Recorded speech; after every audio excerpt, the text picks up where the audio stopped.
하나님 안에 있는 사람만 모든 것을 할 수 있는 능력이 주어졌다는 것을 기억하시기를 바랍니다.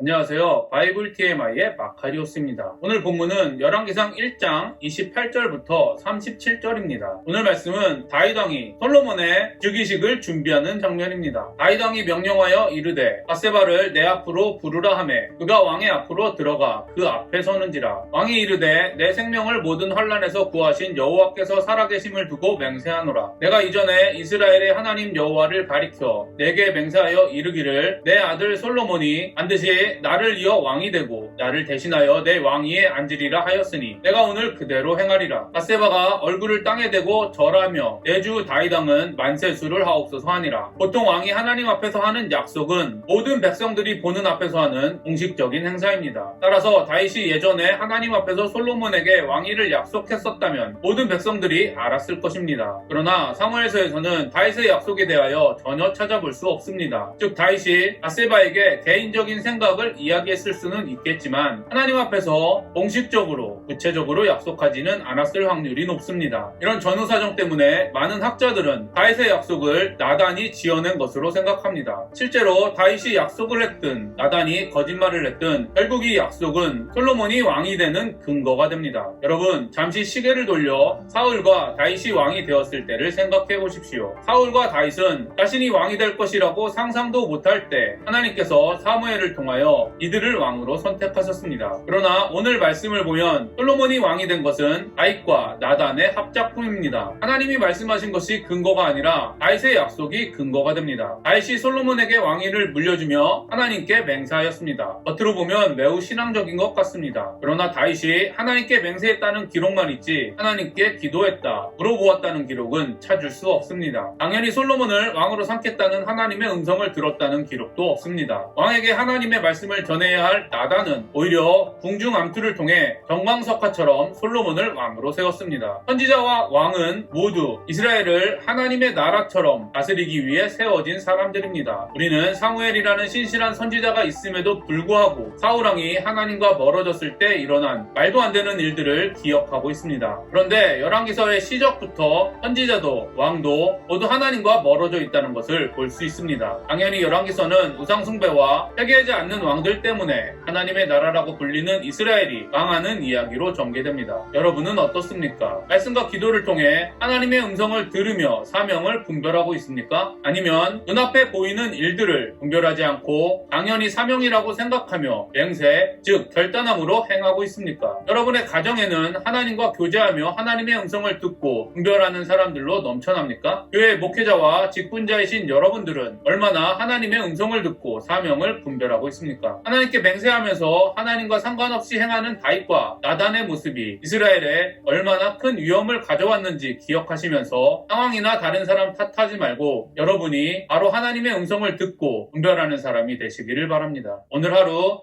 여러분들만이라도 하나님의 뜻을 구하고 분별하시는 축복을 누리시게 되기를 바랍니다. 다윗 왕이 이르되 제사장 사독과 선지자 나단과 여호야다의 아들 브나야를 내 앞으로 부르라 하니 그들이 왕 앞에 이른지라. 왕이 그들에게 이르되 너희는 너희 주의 신하들을 데리고 내 아들 솔로몬을 내 노새에 태우고 기온으로 인도하여 내려가고 거기서 제사장 사독과 선지자 나단은 그에게 기름을 부어 이스라엘 왕으로 삼고 너희는 뿔라파를 불며 솔로몬 왕은 만세수를 하옵소서 하고 그를 따라 올라오라. 그가 와서 내 왕위에 앉아 나를 대신하여 왕이 되리라. 내가 그를 세워 이스라엘과 유다의 통치자로 지명하였느니라. 여호야다의 아들 브나야가 왕께 대답하여 이르되 아멘. 내 주 왕의 하나님 여호와께서도 이렇게 말씀하시기를 원하오며 또 여호와께서 내 주 왕과 함께 계신 같이 솔로몬과 함께 계셔서 그의 왕위를 내 주 다윗 왕의 왕위보다 더 크게 하시기를 원하나이다 하니라. 솔로몬은 정식으로 왕이 되는 형식과 절차를 준비하고 있습니다. 저는 솔로몬이 왕이 된 것은 하나님의 계획 안에 있었다고 믿습니다. 당연히 아수르와 바벨론을 강하게 하셔서 이스라엘과 유다가 망한 것 역시 하나님의 계획 안에 있었다고 믿습니다. 즉 하나님은 일반 역사도 주관하시는 분이라는 것을 믿습니다. 그런데 이미 말씀드린 것과 같이 열왕기서는 세상의 관점이 아닌 하나님의 관점으로 평가하는 책입니다. 많은 사람들이 다윗의 약속 때문에 하나님께서 솔로몬을 왕으로 부르셨다고 생각합니다. 그러나 열왕기서 저자는 사울과 다윗과는 다르게 하나님께서 솔로몬을 왕으로 부르신 모습을 기록하지 않습니다. 심지어 성경은 하나님이 약속하신 다윗 왕을 이을 후계자는 솔로몬이 아니라고 기록하고 있습니다. 일명 다윗 언약이라고 부르는 약속을 통해 하나님은 다윗 왕조에게 축복을 약속하셨습니다. 내 수완이 차서 내 조상들과 함께 누울 때 내가 내 몸에서 날 내 씨를 내 뒤에 세워 그의 나라를 견고하게 하리라. 그는 내 이름을 위하여 집을 건축할 것이요 나는 그의 나라 왕위를 영원히 견고하게 하리라. 나는 그에게서 아버지가 되고 그는 내게 아들이 되리니 그가 만일 죄를 범하면 내가 사람의 매와 인생의 채찍으로 징계하려니와 내가 내 앞에서 물러나게 한 사울에게서 내 은총을 빼앗은 것처럼 그에게서 빼앗지는 아니하리라. 이 말씀을 근거로 솔로몬은 성전을 세웠으며 이스라엘 백성들은 징계는 받아도 나라가 결코 망하지 않고 영원할 것이라고 믿었습니다. 열왕기서 서론에서 다룬 것과 같이 이런 믿음은 바벨론의 나라가 망하면서 무너졌습니다. 그리고 이스라엘 백성들은 혼란에 빠졌습니다. 이스라엘 백성들은 왜 이런 선민의식에 빠졌을까요? 저는 말씀을 자기 맘대로 해석했기 때문이라고 생각합니다. 왕국이 망하지 않고 영원할 것이라는 말씀에만 집중하고 하나님이 말씀하신 왕국의 전제는 무시했기 때문입니다. 12절을 잘 보시기를 바랍니다. 다윗의 후계자는 내 수완이 차서 내 조상들과 함께 누울 때 내가 내 몸에서 날 내 씨를 내 뒤에 세워라고 기록되어 있습니다. 여러분 오늘 말씀을 잘 살펴보십시오. 솔로몬은 왕이 되었습니다. 그런데 다윗이 죽었습니까? 하나님이 약속하신 후계자는 바로 다윗이 죽은 다음 세워진 사람입니다. 바로 예수 그리스도이십니다. 솔로몬은 혈통을 따른 후계자, 즉 육적인 이스라엘을 다스리는 왕이었지만 하나님께서 다윗에게 약속하신 후계자, 즉 영적인 이스라엘을 다스리는 왕이 아닙니다. 그런데 이스라엘 백성들은 영적인 이스라엘에 대한 축복을 육적인 이스라엘에 대한 축복으로 믿었습니다. 이런 잘못된 믿음의 결과는 여러분들이 더 잘 아실 것이라고 생각합니다. 그렇다면 우리는 어떠합니까? 저는 이스라엘 백성과 같이 잘못된 믿음이 지금 우리들에게도 있다고 생각합니다. 많은 그리스도인들이 내게 능력 주시는 자 안에서 내가 모든 것을 할 수 있느니라 라는 말씀을 매우 좋아합니다. 하나님께 구원받은 자신은 모든 것을 할 수 있는 특별한 사람이라고 믿습니다. 그리고 하나님께서 자기 맘대로 하고 자신이 원하는 것들을 모두 가질 수 있는 능력을 주셨다고 믿습니다. 저는 이런 분들은 이스라엘 백성과 같이 자기 맘대로 말씀을 해석하고 있는 것이라고 확신합니다. 내가 모든 것을 할 수 있다라는 말씀에만 집중하고 내게 능력 주시는 자 안에서라는 전제를 무시했기 때문입니다. 내게 능력 주시는 자는 당연히 삼위일체 하나님입니다. 그리고 성경은 하나님 안에 있는 사람은 자신의 기준과 의지와 욕망이 모두 사라진다고 말합니다. 제가 수차례 말씀드렸지만 죄는 자기 마음대로 하는 것입니다. 따라서 우리가 진정 하나님 안에 있다면 자신이 원하는 것을 포기하고 하나님이 원하는 것을 하게 될 것입니다. 당연히 우리가 하나님이 원하는 것을 할 때 하나님께서는 100% 이루어 주십니다. 저는 여러분에게 권면합니다. 내가 모든 것을 할 수 있다는 말씀에 집중하기 전에 그 능력의 전제인 내게 능력 주시는 자 안에서라는 말씀에 먼저 집중하시기를 바랍니다. 하나님 안에 있는 사람만 모든 것을 할 수 있는 능력이 주어졌다는 것을 기억하시기를 바랍니다. 저는 여러분이 모든 것을 하는 것보다 하나님 안에 있는 것을 더 소망하시기를 간절히 바랍니다. 하나님 안에 있으면 모든 것, 즉 하나님이 원하시는 것을 당연히 할 수 있지만 이 말씀을 통해 모든 것, 즉 내가 원하는 것을 당연히 할 수 있다고 믿으면 믿을수록 하나님으로부터 멀어지기 때문입니다. 하나님 안에 있는 것이 무엇인지 깊이 묵상하고 경험하게 되기를 바랍니다. 이스라엘 백성과 같이 잘못된 믿음 때문에 선민의식에 빠지지 않게 되기를 간절히 소망합니다. 다윗 언약은 열왕기서의 소망의 근거이자 모든 그리스도인의 소망의 근거이기 때문에 조금 더 살펴보겠습니다. 하나님은 그는 내 이름을 위하여 집을 건축할 것이요라고 말씀하셨습니다. 이스라엘 백성들은 솔로몬을 하나님이 선택하신 후계자라고 믿었기 때문에 솔로몬이 지은 성전을 하나님의 집으로 믿었습니다. 다시 한번 말씀드리지만 하나님이 약속하신 후계자는 솔로몬이 아니라 예수 그리스도이십니다. 당연히 솔로몬이 지은 성전 역시 하나님의 집이 아닙니다. 예수님이 지으신 성전, 즉 교회는 이런 것입니다. 너희는 너희가 하나님의 성전인 것과 하나님의 성령이 너희 안에 계시는 것을 알지 못하느냐. 누구든지 하나님의 성전을 더럽히면 하나님이 그 사람을 멸하시리라. 하나님의 성전은 거룩하니 너희도 그러하니라. 여러분, 교회는 건물이 아닙니다. 그리고 사람이 세운 것 역시 아닙니다. 예수님이 구원하시고 성령이 역사하고 계시는 바로 여러분이 교회입니다. 그리고 교회로 세워진 여러분은 거룩한 사람이며 거룩을 유지해야 할 의무가 있는 사람들입니다. 거룩은 하나님의 성품입니다. 타락한 인간의 능력으로는 절대 소유할 수 없는 성품입니다. 그러나 복음을 통해 은혜로 구원받은 사람들은 하나님 안에 있습니다. 그리고 하나님 안에 있으면 모든 것, 즉 타락한 인간의 능력으로는 불가능한 거룩이라고 할지라도 우리는 소유하고 유지할 수 있습니다. 저와 여러분이 교회를 이스라엘 백성처럼 건물과 사람이 모이는 곳으로 생각하는지, 바울처럼 교회를 자기 자신과 성령이 거하시는 곳으로 생각하는지 점검하시기를 바랍니다. 그리고 오늘 하루 자신이 성령이 거하시는 거룩한 교회라는 사실을 기억하시며 하나님의 성품을 경험하고 드러내시기를 바랍니다. 제가 오늘 여러분과 적용하고 싶은 부분을 말씀드리겠습니다. 첫 번째, 하나님께 맹세하면서 하나님과 상관없이 행하는 다윗과 나단의 모습이 이스라엘에 얼마나 큰 위험을 가져왔는지 기억하시면서 하나님의 음성을 듣고 분별하는데 방해가 되는 상황이나 사람이 누구인지 곰곰이 생각해 보십시오. 그리고 오늘 하루 이런 상황과 사람을 탓하는 자신의 마음과 싸우시게 되기를 바랍니다. 두 번째, 내가 진정으로 원하는 것이 내가 모든 것을 할 수 있다는 말씀인지 하나님 안에서라는 말씀인지 시간을 내어 집중할 수 있는 곳에서 자신의 깊은 내면의 소리를 들어보시기를 바랍니다. 세 번째, 지금 여러분이 교회를 이스라엘 백성처럼 건물과 사람이 모이는 곳으로 생각하는지 바울처럼 교회를 자기 자신과 성령이 거하시는 곳으로 생각하는지 점검하시기를 바랍니다. 그리고 자신이 바로 성령이 거하시는 교회라는 사실이 여러분의 삶에 어떤 영향을 미치고 있는지 생각해 보십시오. 오늘도 행복한 하루가 되시기를 바랍니다.